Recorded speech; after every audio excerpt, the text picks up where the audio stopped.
তো গাইজ অনেকদিন পর খাবো, মানে 1 বছর পর খাবো আমরা এঁচোড় চিংড়ি। তো মাকে আমি অনেকদিন আগে বলেছিলাম যে মা তুমি কাঁঠাল দিয়ে চিংড়ি রান্না করো, এঁচোড় চিংড়ি। তো মা কিন্তু আজকে রান্না করেছে, আর তোমাদের আমি দেখাচ্ছি যে কেমন কি রান্না করেছে। তো আজকে মা ভাতের সাথে রান্না করেছে পটল ভাজা, তার সাথে বেগুন ভাজা, তার সাথে ছিল লাউয়ের শাক, আর এই দেখো এঁচোড় চিংড়ি, মানে ছোটো ছোটো চিংড়ি ছিল আজকে আমাদের।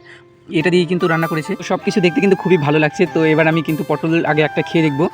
তো পটলটা এই যে নিলাম হাতে, আর এখন খাবো। পটলটাও কিন্তু ভালো, আর আমি এখান থেকে একটা নিয়ে নিয়েছি চিংড়িটাও মোটামুটি ভালো। তো প্রথমে আমি বেগুন ভাজি দিয়ে ভাতটা খেয়ে নিব। তো বেগুন ভাজিটা কিন্তু আমার খুবই ভালো লাগে। তারপর আমি খাবো এঁচোড় দিয়ে চিংড়ি।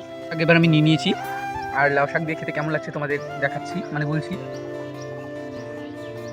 লাউ শাক দিয়ে খেতে কিন্তু ভাত খুবই ভালো। গাইস সব কিছু দিয়ে খাওয়ার পর এবার মার স্পেশাল এঁচোড় চিংড়ি দিয়ে খেয়ে দেখবো যে খেতে কেমন। কালারটা কিন্তু খুবই সুন্দর, লাল লাল হয়েছিল, দেখতেও বেশ ভালো লাগছে। এবার খেয়ে দেখবো খেতে কেমন। আমি নিয়ে নিয়েছি ভাত, এবার খাবো কাঁঠাল চিংড়ি দিয়ে খেতে কেমন।